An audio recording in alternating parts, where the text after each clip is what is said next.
Hello बच्चों, क्या हाल चाल। तो आज अपन पढ़ने जा रहे हैं इलेक्ट्रोस्टैटिक लेक्चर नंबर 10। ठीक है। और आज का टॉपिक है अपन का electric field intensity on the axis of circular ring, charged circular ring. ठीक है। लास्ट क्लास में अपन ने देखा कि यदि एक बंडल ऑफ चार्ज को उठा करके किसी लेंथ में, किसी एरिया में या फिर किसी वॉल्यूम में डिस्ट्रीब्यूट कर दिया जाए तो फिर उससे इलेक्ट्रिक फील्ड इंटेंसिटी क्या होती है। ठीक है। सिमिलरली आज भी अपन का टॉपिक है, यदि एक बंडल ऑफ चार्ज को किसी रिंग पर, सर्कुलर रिंग पर डिस्ट्रीब्यूट कर दिया जाए तो उसके एक्सेस पर कितनी इलेक्ट्रिक फील्ड इंटेंसिटी होगी, ये आज अपन कैलकुलेट करने जा रहे हैं। ठीक है। तो चलो स्टार्ट करते हैं। तो सबसे पहले बात करते हैं सर्कुलर रिंग की। ठीक है। तो अपन सबसे पहले एक सर्कुलर रिंग बना लेते हैं। ये अपने पास में एक सर्कुलर रिंग है।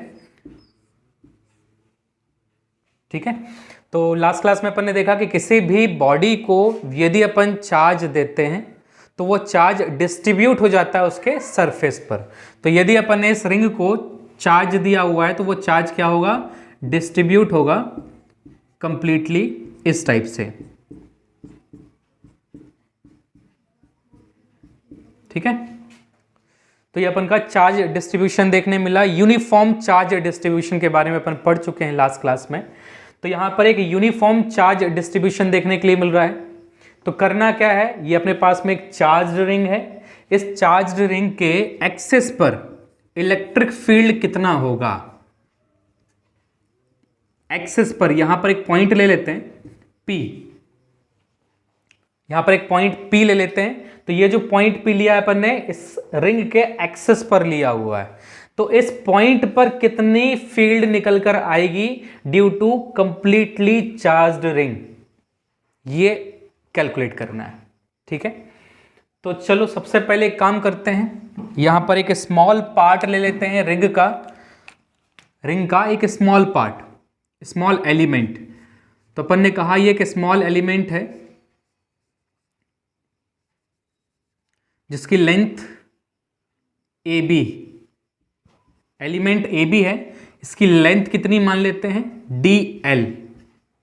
स्मॉल एलिमेंट की लेंथ स्मॉल ले लिया अपन ने, DL। ठीक है। अब यहां पर बात करते हैं, एक पॉइंट है Q। ठीक है। बीच पे एक पॉइंट लिया हुआ अपन ने, एक पॉइंट लिया हुआ है Q। अब बात करें तो यहां से यहां तक क्या होगा, ये distance, radius of the circular ring. तो इस सर्कुलर रिंग की जो रेडियस है उसको अपन कंसीडर करते हैं A। अब सर्कल के सेंटर से P तक का जो डिस्टेंस है ये अपन मान लेते हैं कितना है, X है। कंप्लीट हो गया इतना। ठीक है। एक सर्कुलर रिंग लिया है, इसका एक स्मॉल एलिमेंट है जिसकी लेंथ DL मान ली अपन ने, और ये जो रेडियस है ये स्मॉल a है, O से P का डिस्टेंस स्मॉल r ले लिया। क्लियर हो गया इतना। अब बात करते हैं, यदि DL एलिमेंट में कुछ चार्ज है तो वो कितना होगा, DL एलिमेंट में कितना चार्ज होगा, dq चार्ज होगा, स्मॉल अमाउंट ऑफ चार्ज। ठीक है। तो यदि अपन ने कहा कि इस कंप्लीट लेंथ में कितना चार्ज दिया है अपन ने, q। ठीक है। पूरी रिंग में कितना चार्ज दिया है अपन ने, स्मॉल q। ठीक है। Let small q be the charge given to the ring। ठीक है। इस रिंग को कितना चार्ज दिया है अपन ने, स्मॉल q। यदि स्मॉल q चार्ज दिया जाए इस रिंग को तो पूरा चार्ज क्या होगा, डिस्ट्रीब्यूट होगा कंप्लीट लेंथ में। इस रिंग की कंप्लीट लेंथ में क्या हो जाएगा, चार्ज डिस्ट्रीब्यूट हो जाएगा। तो इस रिंग की कंप्लीट लेंथ क्या होगी, इसका सरकमफेरेंस होगा, that is 2 pi a। 2 pi a इसका सरकमफेरेंस हो जाएगा। तो जो चार्ज दिया है अपन ने स्मॉल q, वो कंप्लीट लेंथ में डिस्ट्रीब्यूट होगा। तो यूनिट लेंथ में कितना चार्ज होगा, यूनिट लेंथ में कितना चार्ज होगा, तो charge per unit length,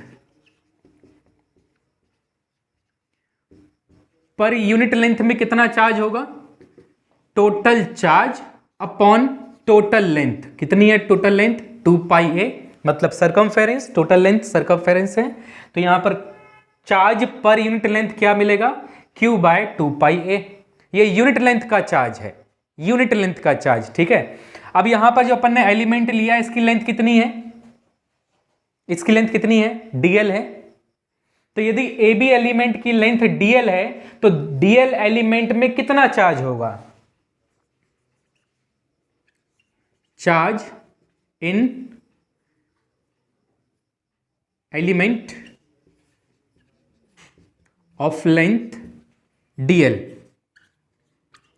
dl length के एलिमेंट में कितना चार्ज होगा। यदि यूनिट लेंथ में इतना चार्ज है Q बाय 2πa, तो dl लेंथ में कितना चार्ज होगा, यूनिट लेंथ में charge Q by 2πa into dl, total length. Unit length में कितना चार्ज है into total length, total charge बन जाएगा। तो dl लेंथ में कितना चार्ज आ गया, Q by 2πa into dl। इतना चार्ज है dl एलिमेंट में, एक स्मॉल एलिमेंट में। क्लियर हो गया। चलो आगे बढ़ते हैं, बात करते हैं यहां पर इस एलिमेंट से इस पॉइंट पर एक क्या मिलेगा, इलेक्ट्रिक फील्ड देखने के लिए मिलेगा। और इस इलेक्ट्रिक फील्ड की डायरेक्शन क्या होगी, ये होगी, यही होगी इलेक्ट्रिक फील्ड की डायरेक्शन। तो इलेक्ट्रिक फील्ड भी क्या देखने के लिए मिलेगा, स्मॉल इलेक्ट्रिक फील्ड देखने मिलेगा। एक स्मॉल एलिमेंट से इलेक्ट्रिक फील्ड भी क्या होगा, स्मॉल होगा। तो एक स्मॉल एलिमेंट देखने के लिए मिला यहां पर, स्मॉल एलिमेंट से स्मॉल इलेक्ट्रिक फील्ड। अब बात करते हैं यहां पर सेकेंड, वैसे ही यहां पर एक और एलिमेंट होना चाहिए, एक और एलिमेंट यहां पर अपन ने मार्क कर लिया सेम लेंथ का। तो इससे भी एक इलेक्ट्रिक फील्ड देखने के लिए मिलेगा इसी डायरेक्शन में सेम। इसका भी फील्ड कितना होगा, DE होगा, स्मॉल फील्ड, स्मॉल लेंथ यहां लिया, स्मॉल लेंथ यहां लिया है अपन ने, तो क्या होगा, स्मॉल इलेक्ट्रिक फील्ड देखने के लिए मिलेगा यहां पर। ठीक है, अब अपन ने कहा कि ये थीटा है या फाई भी मान के चल सकते हैं, और ये भी थीटा है। तो यहां से एक परपेंडिकुलर लाइन ड्रॉ किया जाए तो फिर क्या देखेंगे कि यदि ये थीटा है तो फिर ये भी क्या होगा, थीटा होगा। यदि ये थीटा है तो फिर ये भी थीटा होगा। ठीक है, अपोजिट एंगल है। यदि ये थीटा है तो ये भी थीटा, ये थीटा होगा तो ये भी थीटा होगा, अपोजिट एंगल्स हैं। ठीक है, चलो अब बात करते हैं इस DE को रिजॉल्व करने की। तो यदि ये DE एक थीटा एंगल पर इंक्लाइंड है तो इसके कितने कंपोनेंट्स मिलने चाहिए, 2 कंपोनेंट्स मिलने चाहिए, है ना। इसको अलग से रिप्रेजेंट करते हैं अपन, ये P पॉइंट है और ये बना हुआ है अपने पास में DE थीटा एंगल पर, ठीक है, और एक DE बना हुआ है यहां पर थीटा एंगल पर। ये अलग से रिप्रेजेंट कर रहा हूं, नहीं तो यहां पर पूरा खिचड़ी हो जाएगी।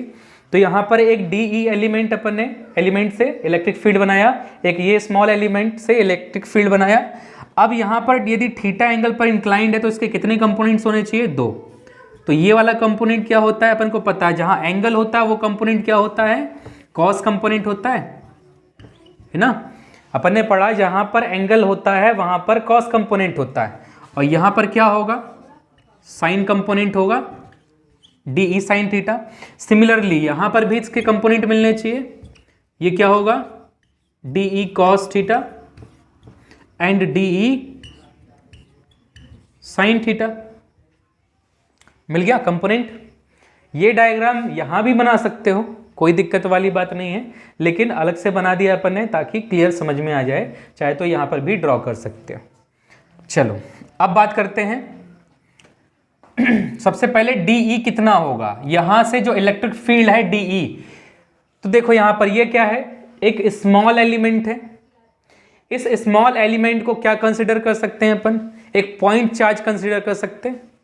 छोटा सा एलिमेंट है, छोटा सा चार्ज है, यहां पर कितना चार्ज है, छोटा सा चार्ज है। उस छोटे से चार्ज को क्या कंसीडर किया जा सकता है, पॉइंट चार्ज कंसीडर किया जा सकता है। तो पॉइंट चार्ज से कितनी फील्ड इंटेंसिटी होती है, we know that 1/4 pi epsilon naught Q by R square. ये अपन ने पढ़ा है एक छोटे से चार्ज से इलेक्ट्रिक फील्ड। एक पॉइंट चार्ज से इलेक्ट्रिक फील्ड कितना होता है, 1/4 pi epsilon naught Q by R square होता है। ठीक है, एक छोटे से चार्ज से। तो ये भी तो अपन एक छोटा सा चार्ज लिया हुआ है जिसको अपन पॉइंट चार्ज मान करके चल रहे हैं। तो इस पॉइंट चार्ज से कितनी फील्ड होगी, ये फॉर्मूला अप्लाई कर सकते हैं। ये पूरा कंप्लीट चार्ज के लिए अप्लाई नहीं किया जा सकता, लेकिन एक छोटा सा चार्ज लेकर के अपन उसको पॉइंट चार्ज मान करके ये फॉर्मूला अप्लाई कर सकते हैं। तो चलो इस डीई से, इस डीएल एलिमेंट से कितना इलेक्ट्रिक फील्ड बन रहा है ये फॉर्मूला अप्लाई किया जाए। तो इलेक्ट्रिक फील्ड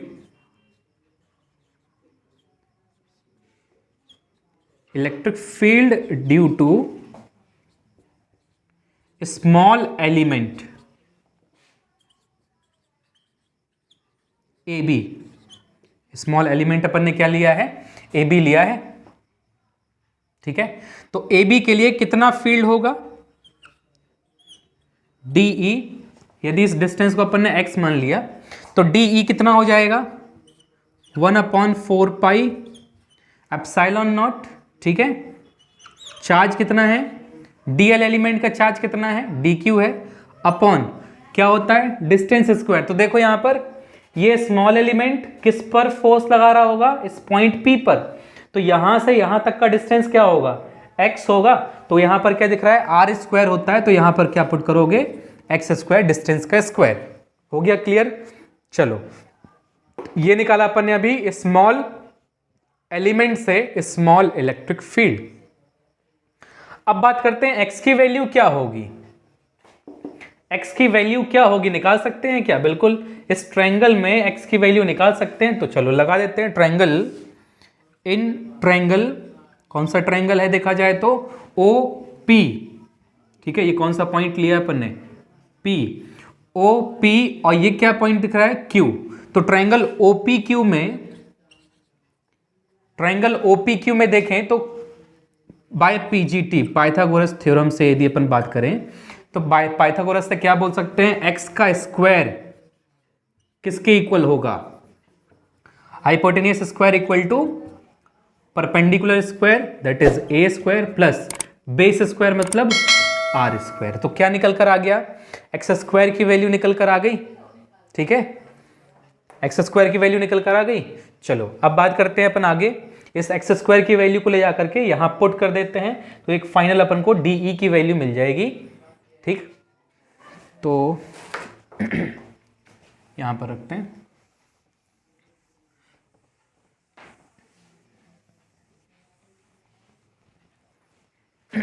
क्या मिल जाएगा, DE, DE equal to 1/4 pi epsilon naught, ठीक है। डी क्यू की वैल्यू देखें यहां पर, डी क्यू कितना चार्ज है भाई, यहां पर अपन ने लिखा charge in element of length DL equal to q/2 pi A into DL, मतलब यही अपन का क्या है, डी क्यू है, ठीक है। डी क्यू चार्ज कितना है, q/2 पाई ए इंटू डीएल। तो इस डी क्यू की वैल्यू अपन पुट कर सकते हैं यहां पर, q/2 पाई ए इंटू डीएल, ये हो गई D Q, upon X square की वैल्यू क्या है, A square plus are square है, तो A square plus are square put कर दे। ये क्या मिल जाता है फाइनल अपन को, इस स्मॉल एलिमेंट ए बी से कितना फील्ड है वो अपन ने कैलकुलेट कर लिया, ठीक है। इतना क्लियर हो गया। चलो अब देखो, यदि ए बी एलिमेंट से इलेक्ट्रिक फील्ड डीई है तो इस एलिमेंट से भी इलेक्ट्रिक फील्ड वही होगा, बिकॉज ये डिस्टेंस और ये डिस्टेंस दोनों ही सेम होंगी, ये x है तो ये भी x होगा। तो यदि डिस्टेंस सेम है तो फिर दोनों का इलेक्ट्रिक फील्ड कितना हो गया, इक्वल हो गया। तो क्या देखने मिला, डीई और डीई। अब बात करो यहां पर नीचे वाले डायग्राम में क्या दिख रहा है, vertical component DE sine theta, यहां पर vertical component DE sine theta, क्या है दोनों इक्वल एंड अपोजिट है, क्या हो जाएंगे दोनों, कैंसल आउट ईच अदर, दोनों कैंसिल हो जाएगा। Vertical component of both DE will cancel out each other, ठीक है, ये भी गया ये भी गया। क्या बच रहे हैं अपने पास में, total DE cos theta and DE cos theta. चलो तो इसको अपन लिखते हैं यहां पर तो क्या बताएंगे यहां पर, सबसे पहले अपन कि vertical component of, vertical component of DE, each DE, ठीक है, vertical component of each DE will cancel out each other, will cancel out each other। यदि ये कैंसिल कर देते हैं दोनों एक दूसरे को, then net intensity, net electric field intensity at P due to ring, complete ring से कितनी इलेक्ट्रिक फील्ड की वैल्यू होगी। चलो तो अब बात करते हैं कंप्लीट इलेक्ट्रिक फील्ड कितना होगा। तो अब इससे ध्यान से समझे, यहां पर अपन ने कहा कि ये एक एलिमेंट है जिससे इलेक्ट्रिक फील्ड है DE, ये एक एलिमेंट है जिससे इलेक्ट्रिक फील्ड है DE, ठीक है। इन दोनों DE के वर्टिकल कंपोनेंट हो गए कैंसिल, तो केवल दो कंपोनेंट बच रहे हैं नेट इलेक्ट्रिक फील्ड इंटेंसिटी के लिए, DE cos theta and DE cos theta. लेकिन यहां पर जो अपन इलेक्ट्रिक फील्ड इंटेंसिटी निकालने वाले हैं वो केवल दो एलिमेंट से नहीं निकाल रहे हैं बल्कि कंप्लीट रिंग से निकाल रहे हैं। जो टॉपिक है अपन का यहां पर वो एक कंप्लीट रिंग से इलेक्ट्रिक फील्ड फाइंड करना है, ना कि इन दो एलिमेंट्स के थ्रू। तो यदि कंप्लीट लेंथ से, कंप्लीट रिंग से इलेक्ट्रिक फील्ड फाइंड करना चाह रहे हैं तो यहां पर कितने एलिमेंट्स लेने पड़ेंगे, ऐसे नंबर ऑफ एलिमेंट्स लेने पड़ेंगे। एक एलिमेंट लिया, दूसरा एलिमेंट लिया, तीसरा, चौथा, ऐसे बहुत सारे एलिमेंट्स लेकर के ये रिंग कंप्लीट होगी। ढेर सारे एलिमेंट्स से ये रिंग कंप्लीट होगी। तो यदि यहां पर नंबर ऑफ एलिमेंट्स होंगे तो नंबर ऑफ वर्टिकल कंपोनेंट्स भी होंगे, number of horizontal component of DE भी मिलेंगे। लेकिन उनमें से जितने भी वर्टिकल कंपोनेंट्स होंगे, number of vertical components are cancel out each other, सारे कैंसिल हो जाएंगे। जितने भी वर्टिकल कंपोनेंट्स मिलेंगे वो सारे एक दूसरे को क्या करते चले जाएंगे, कैंसिल करते चले जाएंगे, ठीक है। बचेगा केवल क्या, हॉरिजॉन्टल कंपोनेंट, हॉरिजॉन्टल कंपोनेंट। लेकिन कितने होंगे ये नहीं है पता अपन को, नंबर कितने होंगे ये अपन नहीं जानते हैं, बस ये पता है कि नंबर ऑफ हॉरिजॉन्टल कंपोनेंट मिलेंगे DE cos थीटा। तो नेट इंटेंसिटी केवल और केवल किससे बनेगी, DE cos थीटा से, number of DE cos theta से। तो number of DE cos theta को क्या लिखोगे, number of, that is sigma, ठीक है, number of DE cos theta हो गया। Number of DE cos theta is equal to total electric field intensity at P। Clear हो गया। चलो अब बस केवल क्या करना है, वैल्यू पुट करनी है।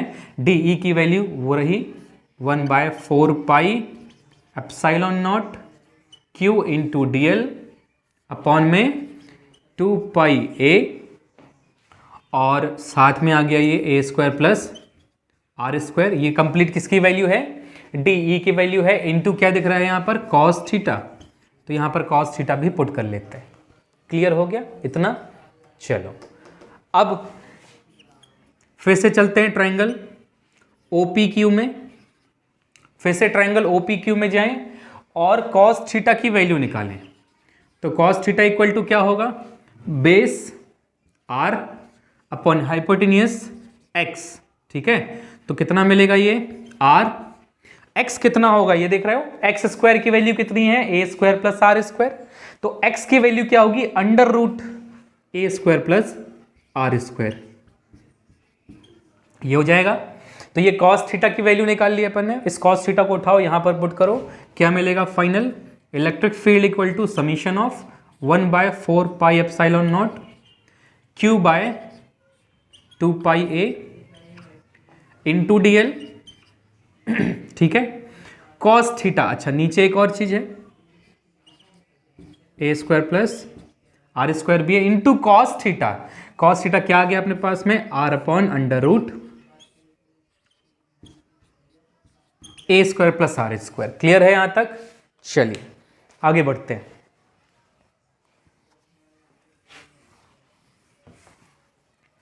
अब देखो क्या करें, समीशन 1/4 पाई एप्सिलॉन नॉट, ठीक है, Q into DL into R, कोई दिक्कत नहीं।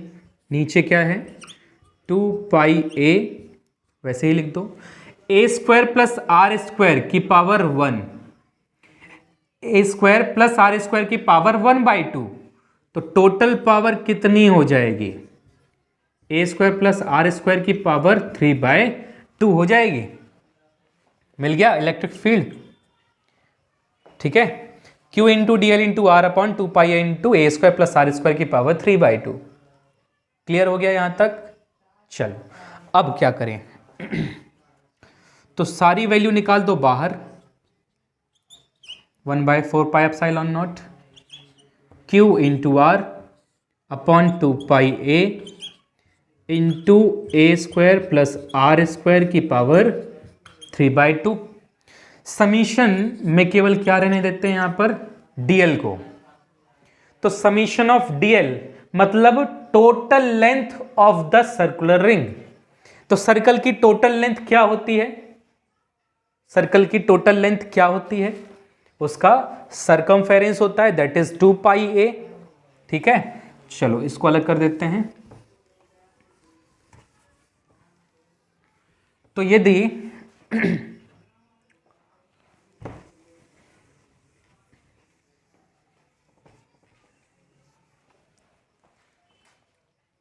यहां पर इलेक्ट्रिक फील्ड की वैल्यू कितनी मिलेगी, 1/4 pi epsilon naught, 1/4 pi epsilon naught Q are,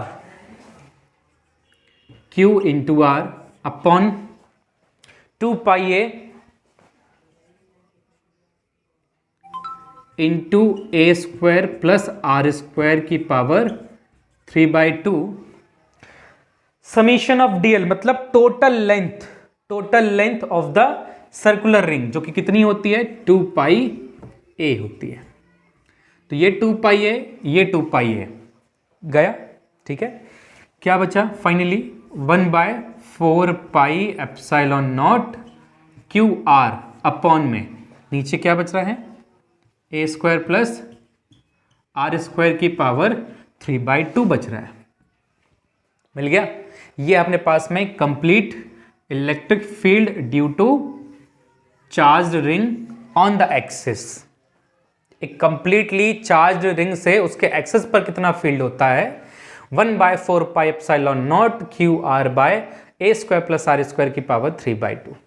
ठीक है, ये अपने पास में टोटल इलेक्ट्रिक फील्ड है। क्लियर हो गया, नोट करें फिर आगे बढ़ते हैं। हो गया, चलो आगे बढ़ते हैं। तो अब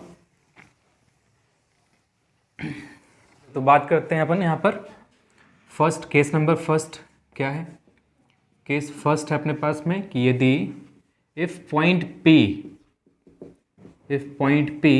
is at the centre of the ring, centre of ring, यदि अपन ने पॉइंट P कहाँ लिया हुआ है, रिंग के सेंटर पर लिया है, तो फिर इलेक्ट्रिक फील्ड की वैल्यू क्या होगी। ठीक है, अभी अपन इलेक्ट्रिक फील्ड क्या देखा, electric field is equal to 1/4 pi epsilon naught Q into R divide by A square plus are square की पावर 3/2। ठीक है, अब यदि अपन ने कहा कि जो सर्कुलर रिंग है, ठीक है, उस सर्कुलर रिंग के सेंटर पर अपन ने पॉइंट रख दिया, जो पॉइंट अभी यहाँ पर रखा हुआ था, उस पॉइंट को उठा करके अपन ने सेंटर पर लेकर आ जाते हैं, तो क्या होगा, आर हो जाएगा 0 हो जाएगा। यदि अपन ने पॉइंट P को उठाकर सेंटर पर रख दिया रिंग के, तो ये जो डिस्टेंस दिख रहा है R, ये कितना हो जाएगा, 0 हो जाएगा। तो यदि R की वैल्यू 0 होती है तो इलेक्ट्रिक फील्ड कितना हो जाएगा, R इक्वल टू 0 पुट करो यहां पर, तो 0 इंटू जो भी होगा यहां पर वो पूरी वैल्यू क्या हो जाएगी, 0 हो जाएगी। तो इलेक्ट्रिक फील्ड कितना मिल गया, at the centre of the ring electric field is 0। ठीक है, चलो अब बात करते हैं केस नंबर 2। केस 2 क्या है अपने पास में, तो केस 2 क्या होगा, if point P is far away from ring, यदि अपन ने कहा कि जो पॉइंट P है वो बहुत दूर रखा हुआ है, बहुत दूर। ठीक है, ये रिंग है, इस रिंग से इस पॉइंट P को बहुत दूर ले जाओ। ठीक है, बहुत दूर ले जाने पर क्या मिलेगा, ये जो R डिस्टेंस है ये बढ़ता चला जाएगा। ठीक है, और जब ये बहुत दूर पहुंच जाएगा पॉइंट, तब ये R इस A के कंपैरिजन में बहुत ही ज्यादा लार्ज हो जाएगा। इसका मतलब बोल सकते हो कि ए स्क्वायर, यहाँ पर जो ए स्क्वायर दिख रहा है ये बहुत ही ज़्यादा छोटा हो जाएगा उस केस में किससे, आर स्क्वायर से। यदि आर की वैल्यू बढ़ाते हैं, यदि पॉइंट पे अपन ने बहुत दूर ले जाकर के रख दिया, तब आर की वैल्यू इतनी बढ़ जाएगी कि ए स्क्वायर आर स्क्वायर से बहुत ही छोटा हो जाएगा। इसका मतलब इसको अपन क्या कर सकते हैं, नेग्लिजिबल कर सकते हैं, है ना। ए स्क्वायर को क्या कर सकते हैं, नेग्लिजिबल कर सकते हैं। तब इलेक्ट्रिक फील्ड की वैल्यू क्या मिलेगी, यदि ए स्क्वायर को नेग्लिजिबल कर दिया जाए तो 1/4 pi epsilon naught Q are divide by A square को नेग्लिजिबल कर दो, जीरो कर दो, क्या बचा आर स्क्वायर की पावर 3/2, 2 से 2 कैंसिल होगा, क्या मिलेगा आर की पावर 3। एक आर से एक आर कैंसिल हो जाएगा। Final answer is 1/4 pi epsilon naught Q by R square. ठीक है, ये निकल के आता है। ये कौन सी इलेक्ट्रिक फील्ड है, देखें जरा इसे, कौन सी इलेक्ट्रिक फील्ड है। अभी अपन ने पढ़ा था एक पॉइंट चार्ज की इलेक्ट्रिक फील्ड, ठीक है, यही होती है पॉइंट चार्ज की electric field 1/4 pi epsilon naught Q by R square. इसका मतलब यह है कि यदि किसी भी चार्ज्ड सर्कुलर रिंग को यदि अपन दूर से देखते हैं तो वो किसके टाइप से बिहेव करती है, एक पॉइंट चार्ज से बिहेव करती है। एक पॉइंट चार्ज की इंटेंसिटी देखने के लिए मिलेगी यदि अपन पॉइंट को बहुत ही दूर रख देते हैं रिंग से तो। ठीक है, क्लियर हो गया। तो ये था अपने पास में electric field on the axis of charged circular ring, जहां पर अपन ने इसके सेंटर पर फील्ड कितना होता है, एक्सिस पर कितना होता है, और यदि अपन ने बहुत दूर ले जाकर के पॉइंट रख दिया तो कितना फील्ड होता है। ये तीनों टॉपिक्स अपन ने कवर कर लिए यहाँ पर। ठीक है, तो आज के लिए बस इतना ही, मिलते हैं नेक्स्ट वीडियो में नेक्स्ट लेक्चर के साथ में।